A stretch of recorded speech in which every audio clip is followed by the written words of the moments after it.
Isang resto bar dito sa Legazpi City ang pinasok at ninakawan ng 10 karne ng manok.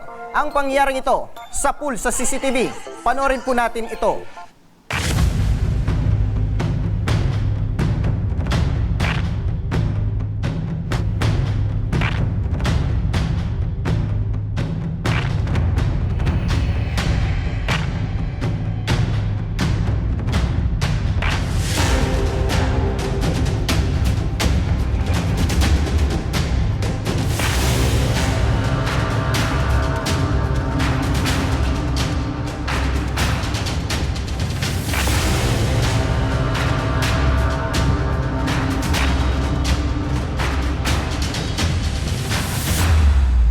At para sa reklamong ito, makakausap natin sa kabilang linya ng telepono si Sir Bry, ang may-ari ng resto bar. Magandang hapon sa iyo, Sir Bry. Maaari niyo bang maikwento kailan po ba ito nangyari? Basta kahapon ng umaga, 7:30, mga 10, mag-open na po kami doon sa SRB, Roasted Chicken, dyan po sa may Governor Forbes Street, naka-assign, dyan sa labas lang po. Apo. Ngayon, nakita po ng employee namin na nagkulang daw yung stocks kasi everyday naman po yung inventory namin. So that's why, replay po namin yung CCTV. Then doon namin po nakita na around 7:32 to be exact, ay nagkulang na po kami ng 2 balot na naman. So, bali, ang isang balot po is 5 buo na manok, roasted chicken. Bali, 10 po ang nawala. Opo. Sa Yun magkano, po, sir? Nasa magkano kaya yung lahat-lahat na nakuha nitong suspect? Kung yung chicken po, kung ang ano yun po, ang marinated na po siya, nasa 2.5 po yun, 10. So, ibig sabihin, sir, nasa 5,000 ito, sir. 10 yung nawala, 2.5 lang po, sir. Yung Kaya 10, yung sir.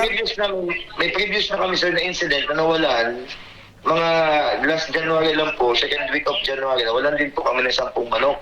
And nung pinaayos namin yung CCTV, naging activated na ulit yung CCTV dyan po sa labas, nakita po namin yan na same na tao na yan na nandoon gabi, sumisilip. Kaso hindi po namin nahuli kasi ang sabi, sa unang tumanong, mag-iinom daw sa bar. Yun pala is, bumabalik-balik na talaga yan, sir, ang duda namin. Hindi lang namin talaga, sir, nahuhuli yan ng tao na yan. Okay. So, ibig sabihin, sir, sa pagkakakwento mo, pangalawang beses na, tapos ang suspect, ito rin na kumuha ng manok ngayon. Hindi naman po, sir, masabi ko yung una na siya talagang kumuha, sir. But probably po talaga, ang duda namin siya din. Kasi siya lang yung bumabalik-balik po dyan Opo. na nagpapanggap na customer. Kaso hindi lang namin po na-aktuhan. Kasi nga, sira yung CCTV ng mga una.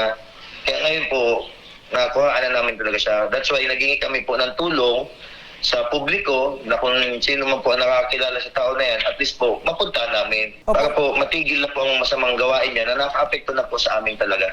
Okay, so ibig sabihin, sir, personally, hindi mo talaga ito kilala itong suspect na... Hindi po. Okay. Maliban... Kaya umabot pa tayo sa sitwasyon na nag-post kami kahit panayaw man po namin yung gawin. Kaso no choice po kami kasi hindi namin po kilala. Kung hindi, babalik-balikan po kami. Ang isa pa po na hindi namin mahuli-huli yan kasi iba-iba. Mission 4 a.m., 5 a.m., 7:30, ganyan tulad yan po 7:30, which is na tulog na po yung mga tao sa resto bar kasi close na, pagod na din po. Tulog na sila ng mga 4 a.m., 3 a.m. Yung una, sir, yung una, sir, na pagnanakaw, sir, ano yung nakuha sa'yo? 10 manok rin ba? Opo, first time, second week ng January, first time po yun. So, pagkanakaw noon, hindi din namin alam, wala kaming clue. That's why, nag-ikot kami sa palibot namin, yung mga gamit namin. Doon namin nalaman na nauulan din pala po kami ng isang mountain bike, tapos 26 na upuan na Uratex po, yung ginagamit namin sa plaza. Tapos yan po na Uratex na upuan, may nakapagsabi sa amin na binenta daw po yun, may nakakilala doon na nakakita na may daladalang madaling araw na mga upuan. Binenta po yan doon sa Victory. Yun nga po, doon namin nahanap yung mga upuan na iba, na ibalik naman po sa amin yung iba. So, ibig sabihin pala, sir, talagang may maximum lang na number na kukunin itong manok, itong suspect natin, sir. Hindi ko din alam po kung nagkakataon lang po yata. Yun lang yata ang kaya niyang dalhin po, 10 kilong manok. Kasi mabigat naman po. Tapos para mabilis yata siya makatakas. Ganun, sir. Opo. Sir Bry, ito bang pangyayari, sir, na i-blatter mo na po ba ito dyan sa barangay? Sa Sa amin, sir, hindi po dito sa lugar namin, pero sa Pigtali po, kung saan po galing yung tao na yun na tinutukoy daw nila, na nakita nila, na-blatter po namin doon. Opo, dahil po dyan, nasa kabilang linya na rin ng ating telepono si Kapitan Jill Atento ng Barangay San Roque, Legazpi City. Magandang hapon sa iyo, Kap. Jill. Yes, magandang hapon, Sam. Opo, Kap, may tanong ko lang, gaano kadalas tayo nakakatanggap ng mga reports patungkol sa nakawan dyan po sa barangay? Sa amin kasi sa barangay, halos isa pa lang from January, ang ito lang nakawan lang. Yung sa parting Purukuan lang. Yun lang nang naitala dito. Mga ilan, sir? Isa lang po. Isa lang po ang naitala naming nakawan na insidente na i-platter sa amin. Okay, so ibig sabihin, first time po ito mangyari dyan sa barangay. Yung sa ngayon pangyayari, wala pong naitalang nakawan na kay dyan sa sinasabi natin SRB kasi nga sabi narinig ko kanina na nakapag-blatter sila. Doon po sa Pigkali, yung hinihinala nilang na ang suspect ay taga Pigkali. Opo. So sa amin po, madalang po, isa lang po na ilista namin doon sa aming blatter book. Opo. Ito bang pangyari, Kap, na dyan sa resto bar ni Bray, according sa CCTV, namumukhaan niyo po ba itong suspect natin na tinuturo? Negative, sir. Hindi ko pa nga po nakikita yung CCTV na yun eh. Kasi wala nang mag-blatter eh. Walang blatter, tsaka hindi pa ako nakano sa pag tawag dito, naka-update sa Facebook ata ako, naka-post na yung social media. Hindi pa ako nakapag-update. Opo. Dahil po dyan, ano po ang maaaring asahan na aksyon mula sa barangay nitong may-ari ng resto bar? Kasi kami dito, sir, inactivate namin yung aming piscina order. So, ang aming barangay tanag hanggang 12 o'clock lang po na duty. So, ngayon baga, ang tatalin na rin ng mga magnanakaw eh. Kung talagang wala ng tao, saka sila mag-attempt ng ganyang mga pangyayari. Opo. So, siguro, kailangan na lang maging vigilant ang tao, ang mga residente namin, yung pinapanawagan ko.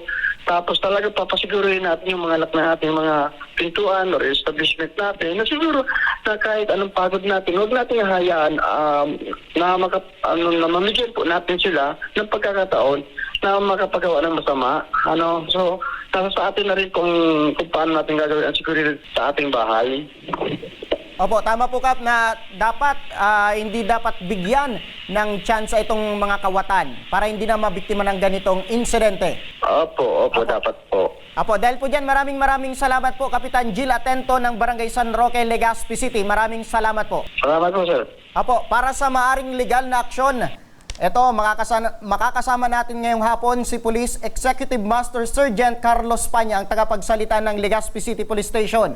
Sir Panya, magandang hapon po sa inyo. Magandang hapon, Sir Noer. Magandang hapon sa televiewers po ng inyong programa. Opo, nakita nyo, sir, yung CCTV na talagang parang normal nang pumasok itong suspect dyan sa resto bar, sir? Kumbaga yung aktwasyon niya is parang alam na alam niya kung nasaan yung kanyang pwedeng kunin. Opo. So malamang na-survey niya na or yung tao possibly malapit lang sa lugar. Okay, and possibly, sir, na ito rin yung may gawa dun sa unang pagnanakaw kasi alam na alam niya kung saan siya lulusot at lalabas. Possible po. Pero yung parameters ng nung resto bar, nakikita ko na very easy. So nakikita ko walang robbery yung merong force in attempt na maggawa siya ng bagay. So papasok lang yun sa theft yung kanyang possible na kaso. Pero madaling ma-trace na siya kasi according to dun sa complainant, na-recover yung upuan. Opo. So, ibig sabihin, may indikasyon na madaling matrace yung suspect natin dito.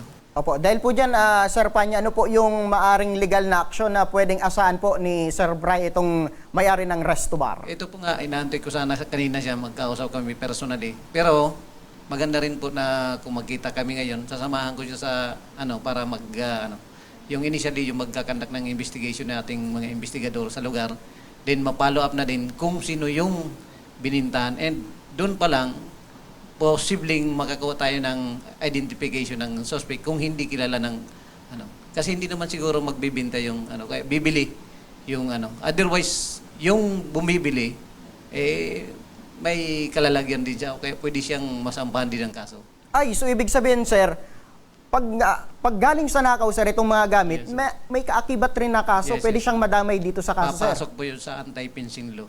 Okay. Ah. So, anong dapat, sir, ang dapat gawin ni Sir Bry? Ito nga, yung binabanggit ko sa kanya, mas maganda ipaalam natin sa pulisya para mag-conduct ng investigation. Then, pag na-identify natin, doon na ipapailan siya ng information sa piskalya. Talagang malaking tulong ito, sir, na CCTV sa mga Yes, ganitong opo, opo. negosyo, na, sir? Maganda, pagkat kalimitan naman, kasi pagka wala tayong witnesses na yung malaking bagay talaga yung CCTV. And siguro, kung makarating pa o makita, meron kaming tinatawag na Rules of Gallery. Opo. Baka doon maituro ni Sir na Bry yung identity ng suspect. And doon naman sa amin, pagka may mukha, of course meron identity siya. Opo, dito ba sa Legazpi City, sir, kamusta yung datos? Tumataas ba yung porsyento ng nakawan muli dito sa Legazpi City? Hindi ko wala akong datos kasi compared last year. Pero nabanggit nga ni Kapitan na within this year, na unang taon pa lang, isang record pa lang sa kanila, sa kanilang barangay. So para dito kasi yung pagnanakaw, sabi ko nga, usually nangyayari sa mga malls, Opo. yung tinatawag natin na shoplifting. Pero ang kaso din nila, theft din. Papasok yun sa theft. So wala tayong ibang naitatalang mga nakawan sa So ito, malamang ito itong isang insidente na may record, may tala sa ating pulisya. Opo, as general na siguro, Sir Panya, ano po yung mensahe natin sa mga kababayan natin, especially dito sa Legazpi na merong negosyo? At nakita natin sa CCTV, sabi mo pa, Sir Panya, talagang maluwag yung seguridad at nakakapasok itong mga kawatan. Siguro po, hindi lang siguro sa may-ari ng negosyo. Maganda na yan po yung meron tayong CCTV. Pero, aside po rito, dapat yung natin, parameter fence, maganda, and possibly hindi po siya basta makapasok, na madaling pasukin, walang kahirap-hirap doon sa suspect. So yun ang inaano natin, much possible, sabi nga ni Barangay Kapitan, na pagigihin yung mga lock na door, or kung meron tayong fence dyan, ayusin ng maayos para maliban dun sa baka meron kayong aso, maganda, kumbaga additional na yon, para hindi siya kumbaga i-berase sa kanya na pumasok at makakuha ng ng kanyang nanakawin. Opo, siguro last na lang pahabol, Sir Panya, ano rin po yung mensahe natin sa mga nabibiktima ng mga ganitong insidente at hindi po na ipapaabot sa kalaman ng PNP? Kung meron man tayong mga naging biktima ng mga magnanakaw na inaanyayahan po natin itong mga naging biktima na pumunta sa atin hipatura, baka sakaling yung kanilang kuha sa camera o doon sa CCTV ay baka makita po nila doon sa ating Rules of Gallery sa Legazpi City Police Station. Apo, dahil po dyan, maraming salamat po, Police Executive Master Sergeant Carlos Panya, ang tagapagsalita ng Legazpi City Police Station. Ayan, balikan natin si Sir Bry. Sir Bry? Magandang hapon po ulit. Apo, narinig niyo po si Sir Panya, tagapagsalita ng Legazpi City.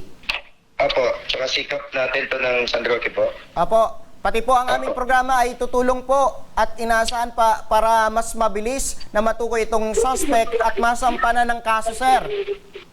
Apo.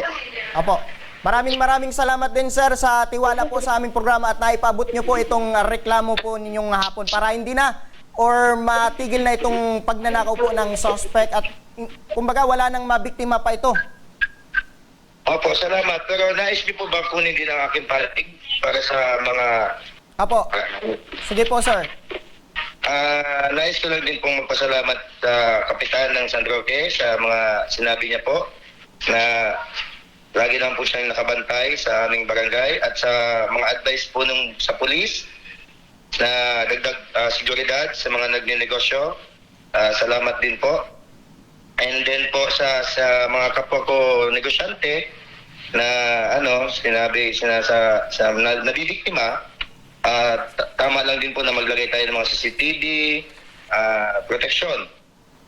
Ngunit, sir, nais ko lang din pong ipaabot na ito pong mga insidenteng ito ay hindi lang po kasalanan ng mga negosyante. Sapagkat, alam naman po natin na sa panahon ngayon, masyadong malalakas na ang loob ng mga magnanakaw. So, kailangan din po talaga ang malaking tulong galing sa ahensya ng ating kapulisan at sa tulong din ng mga tao sa ating barangay. Tulad po ng insidente nito, ito po ay naganap ng alas 7:30 ng umaga at kung hindi po alam nila, ito po ay binubuksan ng gate namin sapagkat meron po ditong kantin. May kantin po ditong kainan sa loob kaya binuksan na po yung gate. Actually, may fence po kaming maayos at maganda. Opo. Kaso nga po, ito pong insidente nito ay ginanap lang sa loob lang ng 1 minuto at binuksan niya po yung pinto galing po pagpasok na sa loob.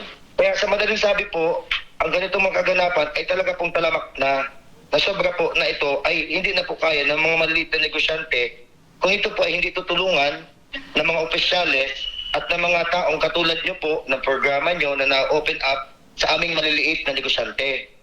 Kaya ako po ay nagpapasalamat sa inyo na nabibigyan niyo po kami ng atensyon. So, yun po, sa mga gumagawa naman po ng hindi tama dyan, tulad nitong magnanakaw na to, sa mga kawatan, nais ko lang din ipaabot sa kanila na sana lumaban tayo ng patas. Pawis po, puyat ang binabayad namin dyan. Kaya yan lang po ang sinasabi namin. Kami po naging-negosyo sa kapakanan ng customer namin ang aming iniisip. Less na po dyan yung mga iniisip namin sa mga mapagsamantalang tao. That's why iniulit ko din po, malaking tulong din po ang ginagawa ng opisyales na PNP or barangay officials, tanod, na sana po, nandyan po sila talaga palagi sa atin lahat. Di ba po? Apo. Yan lang naman po. At salamat po sa inyong programa, sir. At agad-agad niyo pong nabibigyan ng ganitong mga pagkakataon na mailabas din ang sa aming mga pahayag, ang sa aming mga saloobin. Hindi lang naman po ang kung ano man po ang mga nagiging konklusyon ng mga netizens. Apo. Ulit po, inulit ko po siya ulit, pinost po namin yan for the sake na matigil na po yan ang mga salisi. Maraming salamat po sa pagpapabot Okay po, ng mensahe salamat din sa po. ating mga Salamat. kababayan. Okay po.